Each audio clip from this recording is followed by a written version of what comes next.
Il s'agit des Immortels, le film qui passera ce soir. Moi, c'est un film, alors je l'ai vu donc à sa sortie en 2011 en 3D. Là, il sera pas en 3D, mais c'est pas très grave parce que la 3D a été rajoutée en post-production. Donc c'est pas du tout gênant de le voir en 2D. À l'époque, il n'a pas fait un gros succès en France, moins de 400 000 entrées. C'est pas beaucoup. Non, c'est pas terrible. Il en visait bien plus, hein, parce qu'il est sorti un an après le Choc des Titans, le remake. Hein. Le Choc des Titans que certains d'entre vous ont vu, ça a été un gros succès dans le monde. Mais il avait fait près de 2 millions d'entrées en France. Il visait bien sûr le succès de 300, le film culte de Zack Snyder, qui était sorti quelques années plus tôt, qui avait fait 1,7 million. Donc moins de 400 000, on ne peut pas dire que ce soit un gros succès, mais en France. Car dans le monde, ça a été un succès. Un gros carton partout, en Chine même, oui, en Chine, en Russie, en Corée du Sud, au Brésil, un peu moins en Europe et notamment en France. Alors l'affiche était sur l'affiche, certains d'entre vous s'en souviennent, c'était marqué par les producteurs de 300 pour que le film 300 qui avait une sorte qui était devenu une sorte de film culte, draine des spectateurs.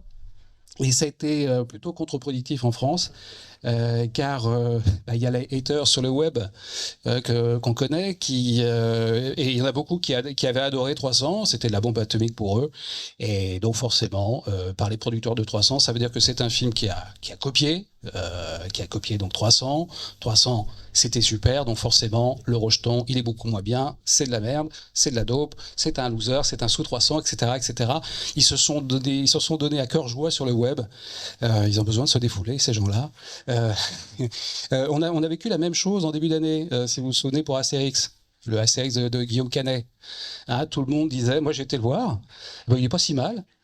Certains d'entre vous l'ont vu, ça a été un gros succès, hein, Astérix. Non? Bon, oui, peut-être que vous avez été influencé par les haters, et parce que le film n'est pas si mal, et c'est même un bon film d'aventure, un bon Astérix.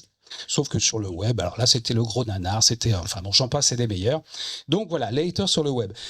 Ils ont oublié que Les Immortels, c'était pas en fait qu'un blockbuster décérébré, bourré de testostérone, un peu comme les 300. Et il y a un auteur derrière qui s'appelle Tarsem Singh, qui est un réalisateur plutôt atypique à Hollywood. Il est né en Inde, près de l'Himalaya, dans le Pendjab. Alors déjà, donc, il n'est pas né aux États-Unis. Hein. Il a été biberonné avec Bollywood, les films de Bollywood. Que je sais pas, bon, ici on les voit pas, hein, parce que c'est quand même c'est pas facile à regarder. Hein, c'est une autre culture, c'est une autre façon d'appréhender le cinéma. Mais il a été biberonné là-dedans. Hein, c'est une explosion de couleurs aussi, hein, Bollywood. Et on retiendra ça, hein, pour Tarsem Singh, parce que la couleur, il connaît, il la maîtrise. C'est un peintre également. C'est pas seulement un cinéaste. D'ailleurs, lui il se dit comme un artiste. Hein, il se voit comme un artiste.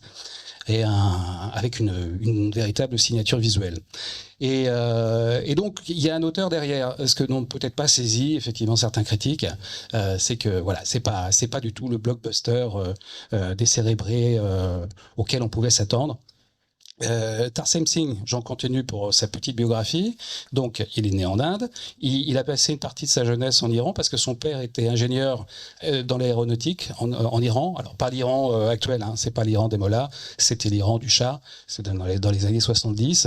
Et du coup, par ce biais-là, il y avait une radio américaine d'ailleurs à l'époque en Iran, enfin une télé, désolé, une radio aussi sans doute, qui passait les films américains. Donc là aussi, il s'en est nourri. Il s'est aussi nourri de l'avant-garde russe. Alors ça, c'est plus étonnant, des films de Sergueï Parajanov. Je ne connais pas trop, mais en fait, apparemment, il faut être très cinéphile pour le connaître. Et Tarsem Singh le connaît et s'en inspire. Mais il s'inspire de beaucoup de choses. Hein. C'est un bouillon de culture, hein, cet homme-là. Hein. Alors, il est tombé sur, il savait pas trop quoi faire de sa vie quand il était adolescent, il est tombé sur un guide des écoles de cinéma aux États-Unis.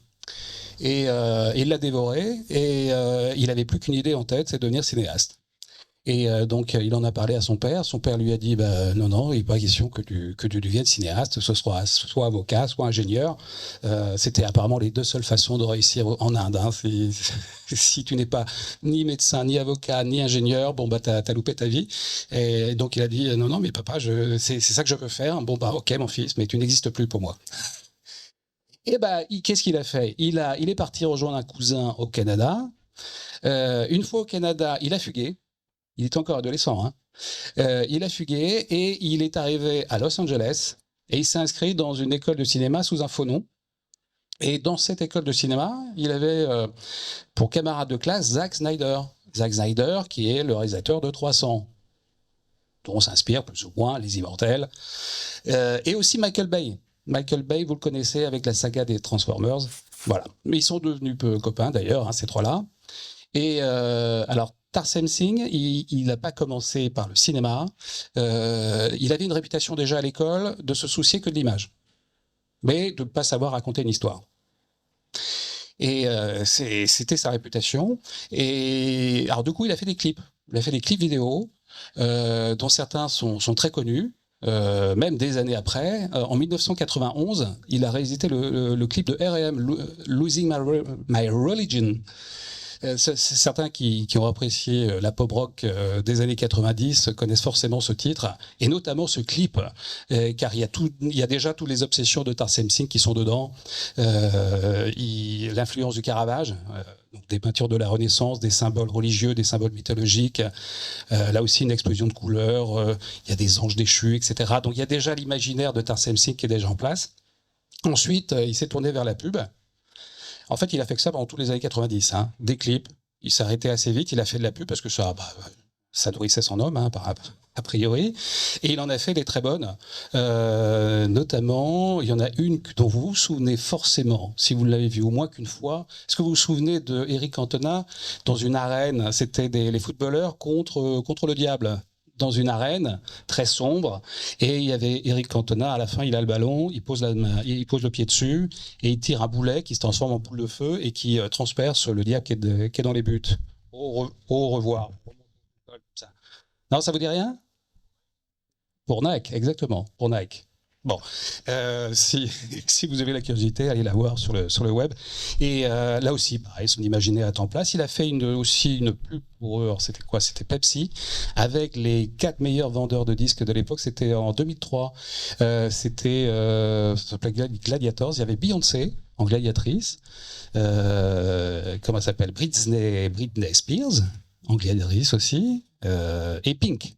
Et il y avait Enrique Iglesias, le fils de Julio, en empereur. Ça vous dit rien non plus? Ah, il faut les voir, hein. Il faut les voir, c'est des petits bijoux. Hein. Et donc, du coup, c'est devenu un surdoué, un prodige du clip et de la pub. Mais beaucoup disaient, de toute façon, il est bon pour ça, il est très très bon pour ça, mais sur un long métrage, ça tiendra jamais la route. Il a quand même essayé des longs métrages. Il a fait The Cell. Il n'y a pas de titre français, mais je crois qu'il est sorti en France. Moi, je l'ai pas vu. C'est avec Jennifer Lopez. Excellent. Voilà, bah c'est lui. C'est lui. Ouais, beaucoup disent. Alors il y en a d'autres qui disent c'est très beau, mais c'est un peu creux comme une coquille vide. C'est un tableau d'images, beaucoup l'image, mais l'histoire. Je crois qu'elle rentre dans le cerveau d'un serial killer, hein, c'est ça. Et donc, je pense qu'il y a toute une partie onirique avec des images époustouflantes. C'est sa marque de fabrique. Il a ensuite fait The Fall. Alors The Fall. Là, ça a été un gadin financier. C'était en 2006, hein, The Fall. Là, pareil, tableau d'image, mais bon, l'histoire, c'est un peu déconcertant, etc. C'est tout l'univers de Tarsem Singh, mais toujours, là où ça pêchait, c'est le scénario. Et donc, du coup, les producteurs des Immortels, parce que Immortels, c'est son 3e film, hein, seulement son 3e film. Et bon, il en a fait 5 là, c'est presque 25 ans de carrière. Donc, 5 films, c'est pas beaucoup, il prend le temps, mais il fait beaucoup de pubs, entre-temps. Voilà. Et donc The Fall, il n'y avait pas de star dedans. Je crois que c'est un hommage à tous les arts.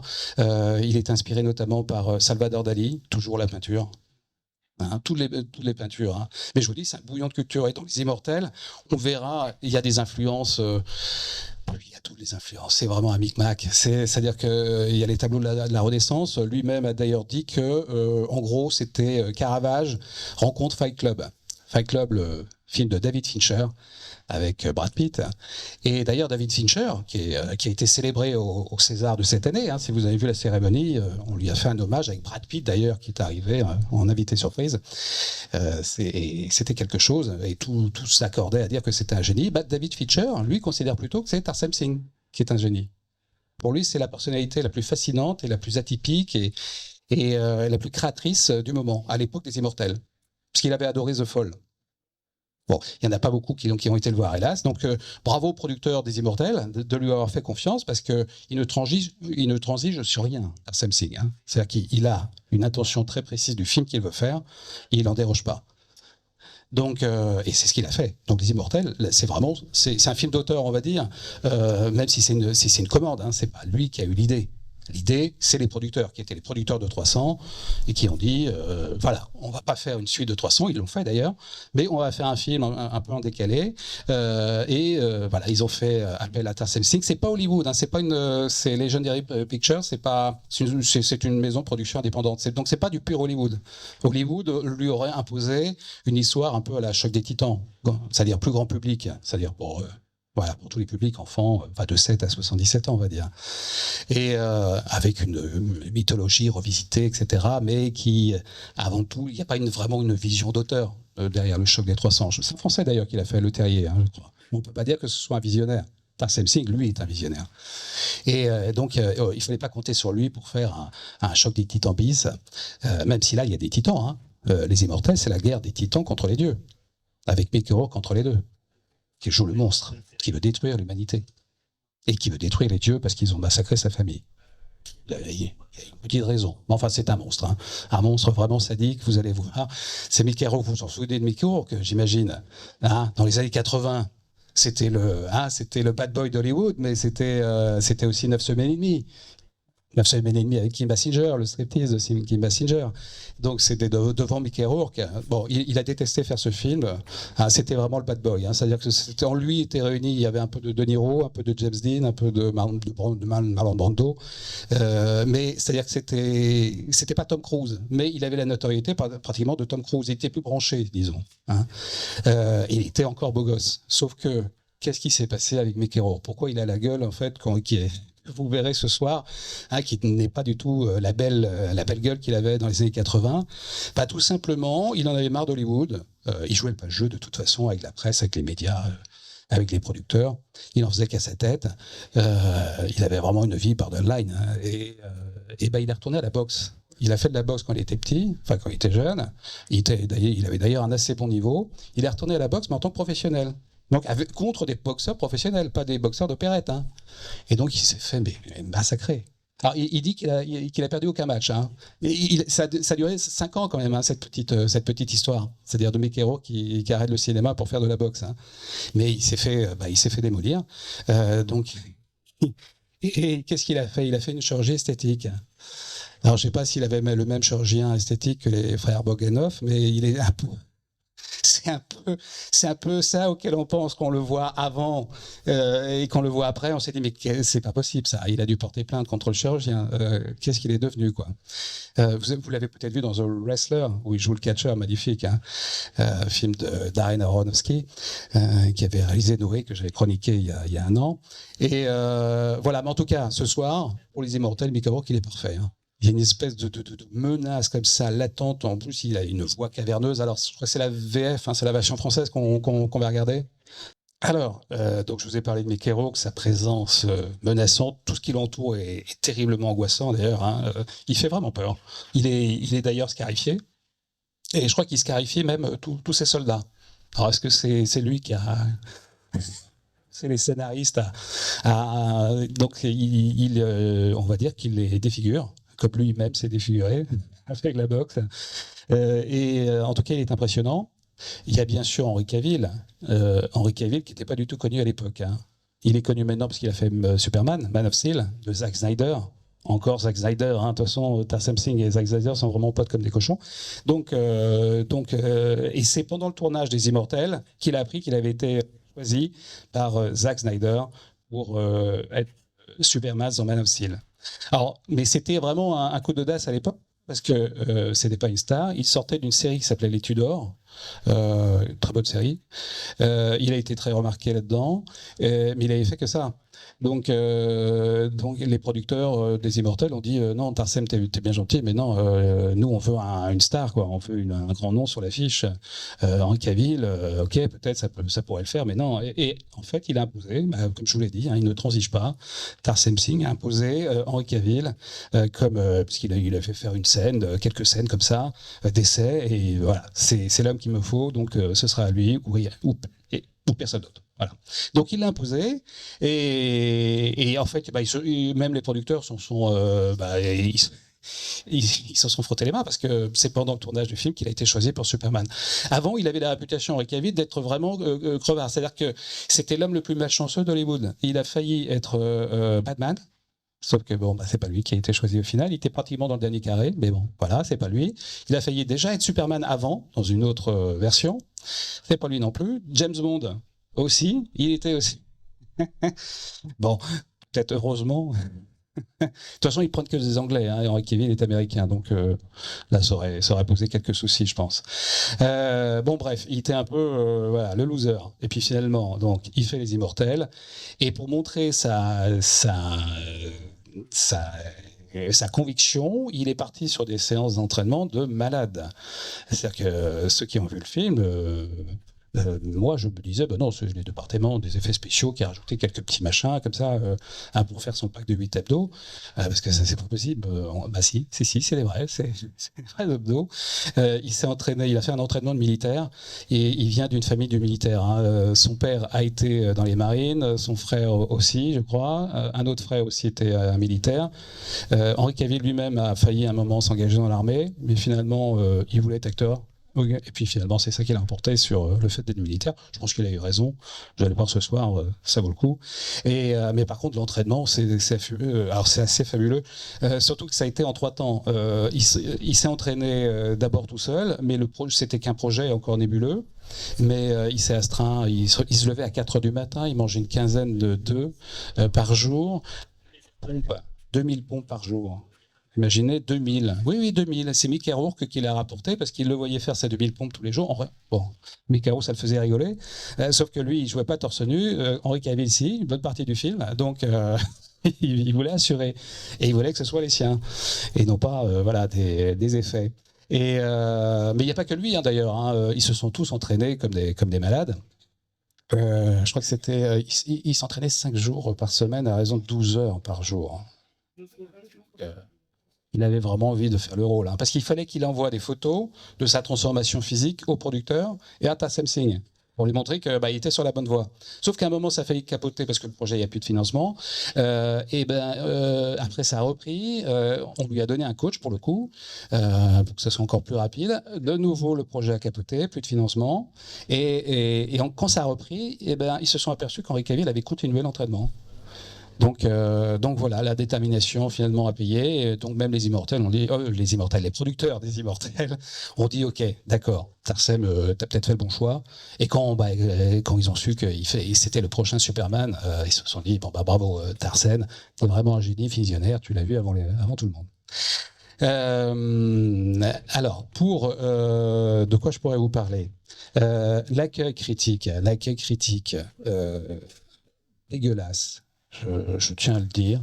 Hein, je suis abonné à Télérama. J'ai failli leur écrire car c'était une très courte critique et dont j'ai retenu une phrase. Je crois qu'il y avait 3 phrases en tout. Hein. Pour un film comme ça, c'est quand même dingue. Ils ne savaient pas qu'il y avait un génie visuel derrière qui s'inspirait des peintures de la Renaissance, qui s'inspirait aussi des peintures de l'art pompier du XIXe siècle, mais aussi il y a des influences de l'art byzantin, de l'art persan, de l'art berbère. Mais pas seulement les fresques antiques aussi, mais j'en passe. Hein, c'est vraiment c'est un patchwork, mais c'est tout à fait réussi. Qu'est-ce que je disais? Oui, les critiques. Donc, Télérama a dit un film moche et bruyant. Moi, quand j'ai vu ça, j'avais déjà vu le film. Hein. Je me dis, c'est pas possible. Moi, j'ai vu des choses magnifiques, et eux, c'est un film moche et bruyant. Et donc, finalement, je l'aurais pas écrit. Je dis non, mais il ne le mérite même pas. Le film aura sa revanche. Il a eu sa revanche, hein, parce que depuis, il a été réévalué. Le Monde aussi, c'était un gloubi-goulba antico-futuriste. Et ensuite, il est développé en disant qu'il ne respecte pas du tout la mythologie grecque. Ben, la belle affaire. Enfin, bon, j'espère qu'il n'y a pas de spécialiste de la mythologie. Je sais que l'intervenante qui devait passer avant moi s'est désistée, mais tant mieux. Elle ne doit pas être là. Donc, mais même elle, je crois, elle voulait d'ailleurs à un moment faire ce ciné-club avec moi en duo. Hein, donc je pense qu'elle a aimé le film Les Immortels, malgré toutes ces trahisons. Parce que c'est vrai que là, Thésée, le Minotaure, déjà, c'est pas le monstre auquel on croit. Thésée et le Minotaure, vous connaissez l'histoire, bien sûr. Hein. Le monstre qui a été issu de l'accouplement, je crois, de l'épouse comment il s'appelle celui-là, Chronos, le roi de Knossos, de l'île de Knossos. Donc son épouse a fauté avec un animal, un taureau, et donc a donné un être hybride mi-homme, mi-taureau, et que le roi, donc Chronos, a fait enfermer dans un labyrinthe créé par Dédale, et donc il ne pourrait plus ressortir. Et en fait, Thésée arrive à trouver le Minotaure, le vin, mais par contre, pour ressortir de ce labyrinthe, de ce Dédale, il y a le fameux fil d'Ariane. Vous connaissez l'histoire. Bah, c'est pas ça. Hein. Ce soir, il n'y aura pas d'Ariane, elle n'existe même pas. Ah si, je crois qu'il y a Freda Pinto qui joue l'oracle. Non, elle s'appelle Phèdre, elle s'appelle pas Ariane. Donc il n'y a pas du tout d'Ariane, et il n'y a pas du tout de film non plus. Voilà. Et le Minotaure n'est pas vraiment un monstre. Les Titans, ils sont pas titanesques, ils ressemblent plutôt à des petits hommes, des pygmées, avec une peau cendrée. Il faut les voir. Le Tartare, là où ils sont emprisonnés, les Titans, c'est dans le Tartare, le mont Tartare, etc. Bah, c'est pas du tout le Tartare qu'on imagine. En plus, c'est la vision de Tarsem. Vous allez voir, c'est le début du film, c'est magnifique. Alors certains sur le web sont parce qu'en fait, ils ont des barres de fer qui leur entravent en fait la bouche, et donc certains ont parlé de baby-foot. Sur le web, bon, ok, bon, ça peut être drôle, remarque. Mais bon, c'est pour démolir le film, c'est juste parce que ils sont allés voir le film en ayant l'intention de détester, et ensuite de le démolir en fait sur une chronique comme ça bien sentie. Bon bah voilà, ça les défoule, donc ça doit leur faire du bien. Bon, mais ça sert pas à grand chose, surtout dans le cas des Immortels. Et donc voilà, le mythe n'est pas respecté. Qu'est-ce qu'il y a d'autre? Bon non, pour le mythe, bon, vous verrez. De toute façon, ça ne veut rien dire pour moi tout ça. C'est un faux problème. La mythologie grecque a toujours été réinventée, même à l'époque de l'Antiquité. C'est pas les mêmes. Il y a de multiples variantes de l'histoire. Alors, je sais pas, peut-être de Thésée, mais aussi de Zeus, des Titans également. Enfin bref, les histoires de famille, etc. C'est les Atrides. Tout ça varie selon les traditions, et comme c'était aussi un héritage en fait avant tout oral, c'était des conteurs. Et les conteurs, ils rajoutaient sans doute des détails à chaque fois qu'ils les racontaient pour scotcher leur auditoire ou pour se mettre au goût du jour. Et des idées de leur époque. Donc, reprocher à Tarsem Singh ou aux scénaristes de 10 Immortels de ne pas avoir respecté la mythologie, non, pour moi, je ne vois pas où est le souci. Il est fasciné par la mythologie, Tarsem Singh, comme je vous l'ai dit, depuis son premier clip, il y a des références à ça. Donc, il se la réapproprie complètement, il l'a fait sienne. Et si ça marche, et pour moi ça marche, ça vaut le coup, vas-y, aucun problème. Mais voilà, il y a des gens tatillons qui n'ont pas aimé ça. Voilà. Et pourtant, ils n'ont rien dit sur 300. 300, c'est quand même là, c'est historique, hein, c'est la bataille de Thermopyles, les Spartiates, c'est un fait historique. Alors là, par contre, que 300 est complètement dénaturé. Mais pourquoi? Parce que c'est un film culte, et il y avait toute la jeunesse qui était emballée en fait par ce film, qui ont été voir ce film, c'est un phénomène. Et donc du coup, là, les critiques, ils sont un peu lâches. Hein. Là, ils se sont dit, bon, on va pas être contre le vent de l'histoire, donc là, on va pas le massacrer. Alors là, bizarrement, pour moi, j'ai trouvé ça plus choquant de ce qu'a fait Zack Snyder sur 300, parce qu'on parle là de faits historiques. 300, c'est l'adaptation d'une bande dessinée. Oui, c'est l'adaptation d'une bande dessinée, oui, tout à fait. Mais qui est reproduit, enfin, de Miller, oui, effectivement, hein, de Frank Miller. Inspiré d'ailleurs par un péplum des années 60, de la bataille de Thermopyles. C'est comme si on disait d'ailleurs, Non, bien, c'est une parodie, donc c'est pas très grave, les anachronismes. Bon, mais enfin, bon, bref. Moi, de toute façon, j'aime 300 aussi, hein, donc il n'y a pas de souci. Pour moi, même l'histoire, on peut la transformer, etc. Parce que même les historiens sont pas d'accord entre eux, de toute façon. Hein, donc voilà, il n'y a pas de débat. Euh, Ensuite, l'affiche a été à double tranchant, comme je vous l'ai dit, par les producteurs de 300. Hein, donc certains, les admirateurs de 300 ont dit, bah forcément c'est une copie. Et puis il y a les autres, en fait, qui disaient, ah, un slogan comme ça par les producteurs de 300, c'est-à-dire que ça annonce un film qui ne sait pas comment se vendre. Parce qu'ils sont obligés de mettre ça sur l'affiche, donc le film en segment n'a pas vraiment beaucoup de qualité, donc il faut mettre ça, il faut placarder ça pour attirer du monde. C'est vrai que ça peut paraître étonnant de mettre ça sur une affiche par les producteurs de 300. Bon, en l'occurrence, c'était Gianni Nunari et Marc Canton, je crois. Un producteur est là pour avoir l'idée peut-être de base, hein, constitué pour choisir un réalisateur. C'est même pas eux qui choisissent les acteurs, ni l'équipe de film, l'équipe technique. Donc ils amènent l'argent avant tout. Donc c'est comme si on mettait sur l'affiche filmé par le 3e caméraman de Gladiator. C'est pas, c'est à peu près du même niveau. Ça ne veut pas dire grand-chose.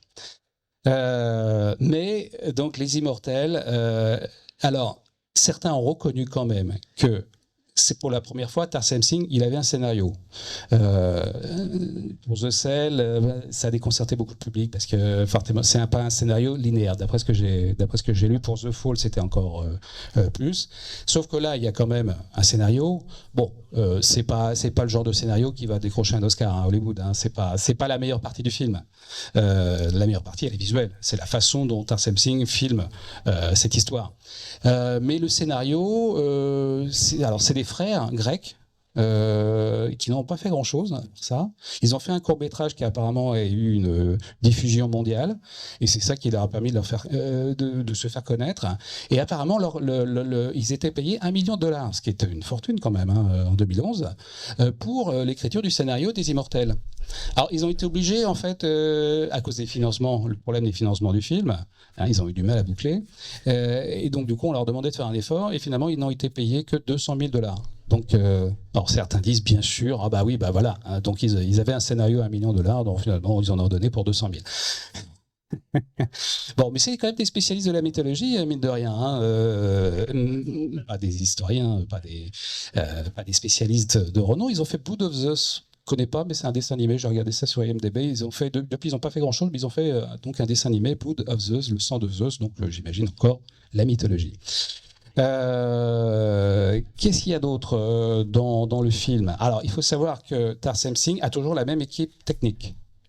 Donc, ça a beau être un film de commande, c'est pas lui qui est au départ de l'idée, il a imposé son équipe. Notamment la costumière Eiko Ishioka. Bon, personne ne la connaît. Moi, je la connaissais pas non plus, je connaissais pas son nom, mais quand j'ai fait mes petites recherches, j'ai vu ce qu'elle a fait, et c'est impressionnant. C'est elle qui a fait les costumes de Dracula de Francis Ford Coppola. Elle a eu un Oscar pour ça. C'est elle qui a fait en 2008 la cérémonie d'ouverture des Jeux Olympiques de Pékin. Alors moi, je l'avais vu à l'époque et ça avait scotché, enfin la mise en scène, etc. La mise en scène était pas Tarsem Singh, hein, c'était un Chinois, réalisateur chinois. Je me demande si c'est pas un grand réalisateur chinois, Zhang Zimu, je crois, un truc comme ça. Mais les costumes, c'était elle. Et effectivement, ils étaient bluffants. Mais elle a travaillé aussi pour Miles Davis, pour Björk. Il y a un de ses clips c'est elle qui était à la base de ce clip de Björk. Elle a travaillé pour Philip Glass, elle a travaillé pour le Cirque du Soleil, au théâtre, à l'opéra. Donc voilà, une véritable artiste. Alors évidemment, là pareil, les haters s'en sont donnés à cœur joie parce que les costumes, ils sont délirants. Vraiment délirants. Ceux qui ont vu le film doivent s'en souvenir. Hein. Il y a des casques de coquillage. Le casque de Mickey Rourke aussi est tout à fait bizarroïde, surréaliste. Mais il y en a certains qui n'ont pas du tout aimé. Qu'est-ce que c'est que ça? C'est tout simplement la vision d'un artiste, de deux artistes, même de plusieurs artistes, parce que outre Eiko Ishioka, le décorateur c'est toujours le même. Enfin, dans les films de Tarsem Singh, même dans ses clips. Hein. C'est un décorateur de renom qui a fait aussi des clips pour Nine Inch Nails. Pour d'autres. Il y a aussi, il y a même un Français dans l'affaire, il faudrait que je le retrouve, qui a fait l'étalonnage, enfin les effets spéciaux pour le clip de Mylène Farmer, pourvu qu'elle soit douce. Il a travaillé aussi pour Amélie Poulain. Le fabuleux destin d'Amélie Poulain. Il a travaillé aussi sur un autre truc qui m'échappe, mais très connu. Bon, bref, toute une bande vraiment d'artistes qui là étaient tous là pour satisfaire la vision de Tarsem Singh, que Tarsem Singh avait cette histoire, qui n'est pas du tout la vision auquel on aurait pu s'attendre. Et c'est pour ça que ça peut-être déconcerté certaines personnes. Alors, parce que la Grèce des immortels, c'est pas vraiment la Grèce qu'on connaît. Ou alors, si je voulais faire une mauvaise plaisanterie, je dirais que c'est plutôt l'île de Rhodes maintenant, après les incendies de juillet, qu'avant. C'est une mauvaise plaisanterie. J'ai pas pu m'en empêcher, je l'avais préparé. Je suis désolé. C'est pas bien. C'est pas bien, mais parce que bon, elle ressemble un peu plus, c'est vrai, au royaume du Mordor du Seigneur des Anneaux, qui est une inspiration visuelle, hein, parce qu'il y a des falaises déchiquetées, il y a tout est traité dans des tons bruns, jaunes, cuivrés, ocre, qui sont les couleurs de Tarsem Singh. Lui aussi, il aime le rouge, Bollywood, il aime le rouge. Les oracles dans le film sont une cape rouge, qui est du meilleur effet, parce qu'il adore les contrastes de couleurs, de lumière. Enfin, il compose ses plans comme un peintre composerait sa toile. C'est vraiment... là, tout est numérique. Hein. Ça a été pratiquement intégralement filmé sur fond vert. Et donc, rendons hommage aux acteurs, hein, parce que c'est pas évident pour eux. Ils ont que des fonds verts. Il faut qu'ils s'impliquent complètement dans leur rôle, mais ça marche, hein, avec des bonnes directives de mise en scène. Ça marche. Et donc je crois qu'il y a un tsunami. Oui, tout à fait. Il y a un tsunami. Il y a une tempête de sable. Il y a des montagnes qui s'effondrent. Alors, est-ce qu'il a pensé au tsunami, le fameux tsunami au Japon, pour ça, ou enfin, il y en a eu plusieurs des tsunamis. Il y en avait eu avant. Donc, est-ce qu'il a pensé au 11 septembre pour les montagnes, enfin la Grèce, c'est la fin de l'humanité, hein, le fond de l'histoire. Hein. C'est pour ça que j'ai dit ce titre, l'humanité fichue. C'est-à-dire que là, on va s'en sortir, sauf que Thésée est là. Et Thésée est l'élu. Et pourtant, il a été traité de bâtard depuis son enfance. Je ne sais plus trop pourquoi d'ailleurs. Hein. Je n'ai pas revisionné le film, hein, donc c'est pour ça que j'ai hâte de le voir ce soir. Donc je ne connais plus tous les détails de l'histoire, mais il est traité de bâtard et je crois qu'il vit en dehors du village, sur la falaise justement, hein, dans un renflement, et avec sa mère. Hein, sauf que, bon, je ne vais pas spoiler le film parce que ça c'est le début. Sa mère se fait égorger sous ses yeux par le méchant, Mickey Rourke, qui joue Hyperion. Donc il veut le venger. Et il y a les dieux là-haut, dans l'Olympe. Alors là, pareil, la vision de Tarsem Singh sur l'Olympe, elle n'est pas banale. C'est-à-dire que Zeus, c'est Luke Evans. Alors Luke Evans, il a fait Dracula Untold. Vous connaissez sa tête parce qu'il est dans beaucoup de films. Et dans le choc des Titans, il était déjà dans le choc des Titans, mais dans le choc des Titans, il joue Apollon. Et là, tout d'un coup, il joue Zeus. Donc le dieu des dieux, qu'on associe avec des cheveux blancs, une barbe blanche, façon Père Noël, quoi. Là, c'est pas du tout Luke Evans. Hein. Lui aussi a son pack d'abdos. Il s'est entraîné. Ils se sont tous entraînés. D'ailleurs, il y avait une compétition sur le plateau à qui avait les meilleurs abdos. Sauf que c'est Henry Cavill, il était intouchable, il était imbattable. Ils ont tous reconnu que, bon, ok, d'accord, on fera jamais mieux que toi. Mais c'est normal, vu l'entraînement qu'il avait, acharné. Et donc, sur l'Olympe, les costumes, ils sont bizarroïdes. C'est du lamé or. Les costumes, ouais, ils sont quand même impressionnants. Là, bien sûr, les haters sur le web ont dit que c'était grotesque. Hein. Mais non, c'est avant-gardiste peut-être. Hein. D'ailleurs, il y a une pub Versace qui est sortie juste après Les Immortels qui s'inspirait ouvertement de cet Olympe-là. C'était une pub pour le parfum Eros. Voilà. Il y a un jeune Apollon qui tire un arc et qui est vêtu par un pagne qui fait furieusement penser à l'Olympe de Tarsem Singh dans Les Immortels. Donc, il inspire à son tour des pubs. Lui, le pubard, finalement, il devient une influence, lui aussi. Et donc, ça rajeunit un peu l'Olympe, hein, quand même, hein, de voir tous ces hommes et ces femmes superbes au top de leur forme. Et voilà. Et donc, ils interagissent évidemment avec les humains. Alors, c'est assez compliqué. Hein. Parfois, le scénario est un peu tortueux. Donc, comme je l'ai vu, je vous l'avoue qu'une fois, première fois en 3D. Je l'ai pas revu depuis. J'ai vu que des extraits quand même pour préparer ce ciné-club. Mais ce sera la deuxième fois ce soir que je vais assister à cette projection. Donc j'ai des petits trous. Je me souviens pas. Je me souviens pas de tout. Mais ils interagissent bien sûr avec des humains parce qu'ils savent que le but d'Hyperion, Mikero, le méchant, le très très très méchant, il veut libérer les titans qui sont emprisonnés au Tartare pour vaincre les dieux. Parce que les titans, s'ils ont été emprisonnés, c'est à cause des dieux. Parce qu'avant, les dieux étaient des titans avant. Enfin, ils étaient tous titans. Puis après, voilà, il y a des dieux qui en ont formé certains, qui ont emprisonné certains titans, et donc le mont Tartare. Et donc, ils ont une force surhumaine. Et c'est pour ça que Hyperion, Mikero, dans le film, veut les libérer pour mettre la pâtée aux dieux. C'est la guerre entre titans et les dieux. Et voilà. Mikero qui veut se venger des dieux. Voilà. Et il veut devenir le maître du monde. Enfin, ce qu'il en reste, parce que si on suit son plan, il veut tout détruire. Alors, les combats et les effets spéciaux, c'est là où le film ressemble le plus à 300. Âme sensible s'abstenir. Alors je sais pas, il faut peut-être pas le dire, mais les enfants de 5 ans, faut peut-être pas les emmener. On les emmènerait pas à voir 300 non plus, parce qu'il y a des éclaboussures de sang sur l'écran, du sang numérique évidemment, pas du vrai. Mais il y a pas mal de torture quand même dans le film, notamment la torture du taureau d'airain. Alors on dit qu'il avait inventé ça, Tarsem Singh, mais non, c'est pas dans la mythologie, mais c'est dans l'histoire. Il y a un roi qui se servait de cette torture-là. Je ne vais pas vous la détailler, je vous laisse la surprise, mais c'est atroce. Voilà, mais il y a des égorgements, il y a même des castrations à la masse. Bon, bref, il y a des joyeusetés dans ce film. Mais c'est emporté par un tel souffle, parce que là, comme je vous l'ai dit tout à l'heure, il y a quand même un scénario qui n'est pas un chef-d'œuvre, mais quand même qui tient la route. Et ça, Tarsem Singh, finalement, c'était pas son truc. C'est pas de là donc là, il bénéficie d'un truc qui est pas de lui, qui est pas écrit par lui, mais qui du coup nous emporte jusqu'au bout. Ça dure 1h50 et franchement, ça va crescendo jusqu'à la fameuse guerre entre les titans et les dieux. Et la mise en scène, la composition, les plans, c'est moi quand j'étais au Cinoche voir ça, j'aurais bien voulu avoir une télécommande pour faire des arrêts de temps en temps. Je me dis mais comment il a fait ça?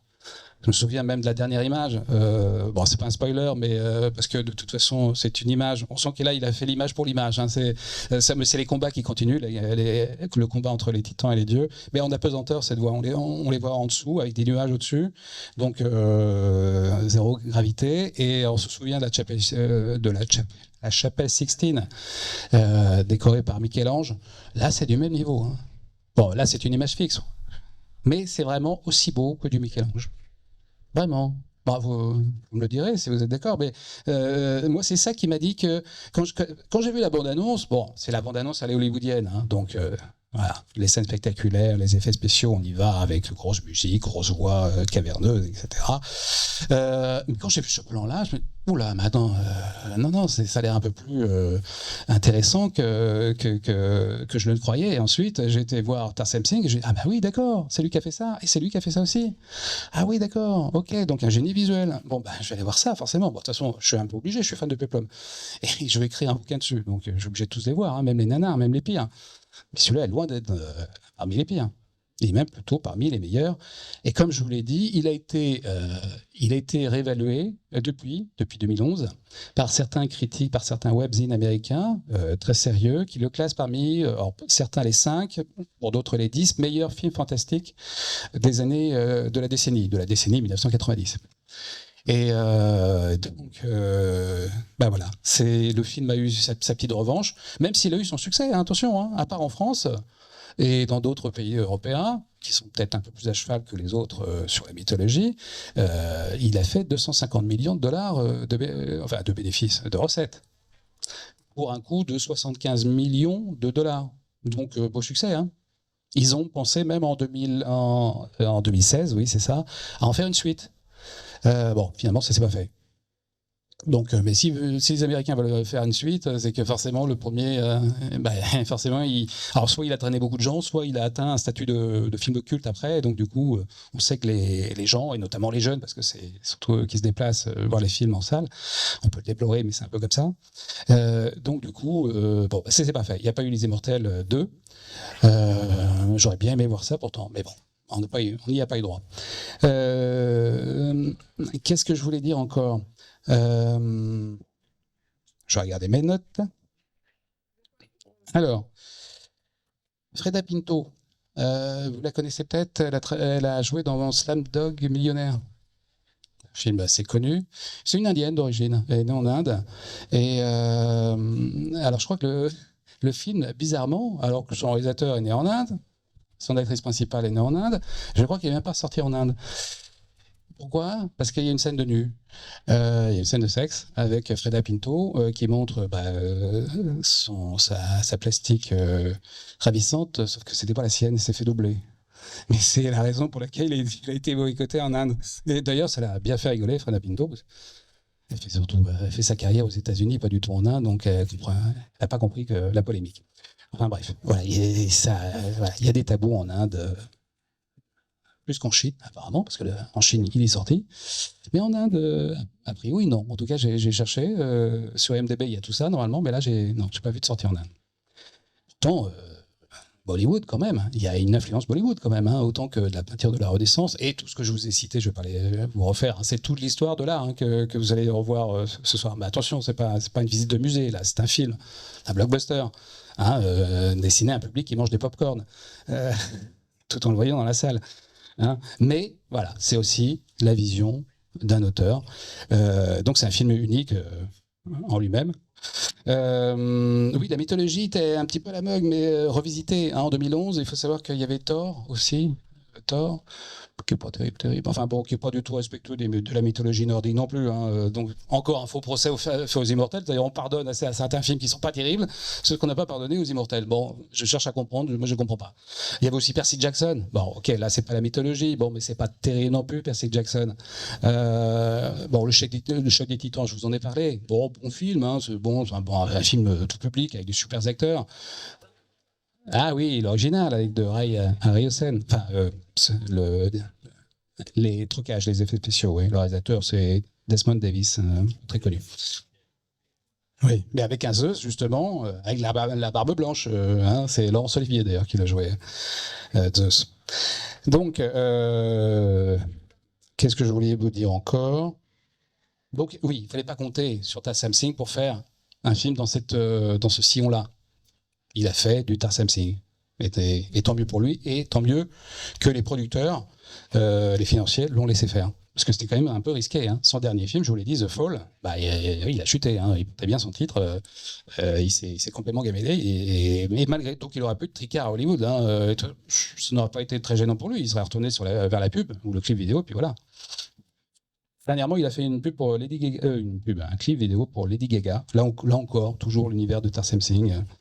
Les Immortels ont quand même été censurés, mais vu toutes les scènes que je vous ai racontées, qui ne sont pas exhaustives, c'est un peu normal qu'il ait eu du mal. Il a fallu retirer pas mal de scènes pour que ce soit accessible aux plus de 12 ou plus de 14. Donc, oui, parce que bon, voilà, je ne vais pas vous les détailler, c'est trop horrible. Mais il y a quand même... ça y va. Ouais, oui, mais il n'y a pas que ça. Il y a de la beauté aussi. Des décors, des costumes, de beaux hommes aussi. Ils faisaient tous la compète, alors c'est normal. Qu'est-ce que je voulais vous dire encore? Pas grand-chose. Il y a un discours à la Henri V aussi pour un peu comme dans 300. 300, vous vous souvenez, Gérard Butler, Léonidas qui harangue ses troupes. Là, il y a une scène un peu similaire. C'est cette fameuse scène dont j'ai peur en version française. Mais on verra. Ça va peut-être passer. Qu'est-ce que je vous dis encore? Oui, il y a des effets bullet time aussi. C'est-à-dire que bullet time, c'est un procédé qui a été instauré, je crois, par Matrix. Vous savez, la fameuse balle dont le trajet est vu au ralenti. Bon, ça, il l'utilise, bon, sauf que c'est pas des balles. Hein, mais vous allez voir, il y a le fouet de Zeus, hein, parce que Zeus ne lance pas des éclairs un peu kitsch et ridicules. Là, il a un fouet enflammé du plus bel effet. C'est impressionnant. Ces images qui restent en mémoire. Hein. Je vous l'ai dit, je l'ai vu qu'une fois. Bon, après, j'ai vu des petits extraits, quoi. Et j'ai revu la bande-annonce, mais ceux avec qui je l'avais vu à l'époque se souviennent effectivement du dernier plan dont je vous ai parlé, Michel-Ange, mais du fouet aussi. Enfin, il y a des tas d'images qui peuvent nourrir un imaginaire, quoi. Voilà. Mais ça, c'est du talent. C'est le talent de Tarsem Singh. Et qu'est-ce que je vais vous dire ? Je pense que là, il me semble que j'en ai dit quand même pas mal. Si vous avez des questions, n'hésitez pas. Ah, The Cell. Oui, vous m'avez donné envie de le voir. Il y a en fait les pros Tarsem Singh et les anti. Ils sont aussi virulents les uns que les autres. Hein. C'est-à-dire qu'il y en a qui l'idolâtrent. Garbo, c'est un cinéaste culte, et puis d'autres, non, c'est pas possible. Et on fait toujours référence à son passé dans la pub et dans le clip. Voilà. C'est-à-dire la fameuse assertion, bah oui, t'es un réalisateur de clip, t'es un réalisateur de pub, mais tu tiens pas la route sur un long métrage. Il y en a beaucoup qui ont cette réputation-là. Hein. Mais Zack Snyder aussi, c'est par la pub. Michael Bay aussi. Hein. Enfin, il y en a des tas. Hein. C'est très courant maintenant. David Fincher, oui, qui est admirateur de Tarsem Singh. Et c'est pour moi, ils s'admirent tous les deux. Hein. Il y a aussi Spike Jonze aussi qui fait partie de la même équipe. Hein. Et qui aussi admire l'œuvre de Tarsem Singh. Ah oui, ah oui. Alors, oui, je vous ai dit en fait ce que voulait faire Tarsem Singh avec ce film. Hein, c'est Caravage qui rencontre Fight Club. Il y a un truc quand même, parce que il s'est dit, oui, bon, ok, d'accord, c'est une commande quand même, donc il n'y a rien de moi là-dedans. Enfin, si, je vais y mettre ma signature visuelle, mais j'aimerais bien mettre un peu de fond. Et en fait, il voulait se rapprocher de Thésée, c'est-à-dire croire en son héros. Et finalement, c'est sa mère, la mère de Tarsem Singh, en fait, qui l'a aidé, parce que Thésée est athée au début du film. Hein. Il ne croit pas au Dieu. Et comme Tarsem Singh est athée, on ne croit pas au Dieu, mais sa mère est très croyante et elle lui disait tout le temps, voilà, je prie pour ta réussite. Et bien sûr qu'il a réussi, il a dit, ah bah, tu vois, mes prières n'ont pas été inutiles, etc. Et donc du coup, il s'est dit, oui, ok, la foi, c'est peut-être intéressant, on va peut-être s'y pencher. Bon, déjà, il avait quelques obsessions religieuses hein, quand même, hein, depuis le début. Bon, bref, c'est ça qui l'a amené un petit peu dans le film, à s'investir dans le scénario, c'est-à-dire et pour pouvoir l'illustrer. C'était le petit stimulus. Bon, ça va pas très loin. Ne cherchez pas de portée politique, de message philosophique. C'est pas Noé. Ça, je vous l'ai expliqué il y a un an. Et c'est pas non plus la chute de l'Empire romain. Même le dernier jour de Pompéi, le film de jeudi, là, en noir et blanc, a un message. Dans Les Immortels, non, il n'y a pas de message. Non, c'est pas de ce côté-là qu'il faut chercher. C'est pas le but. Le but, c'est d'en prendre plein les yeux, plein les mirettes, et ça fait le job, comme on dit. Vraiment, je vous invite à voir Les Immortels sur un grand écran en plus, parce que voir Les Immortels sur un petit écran, non. Même si vous avez une grande télé chez vous, non, c'est sur grand écran qu'il faut le voir. Voilà, je vous remercie.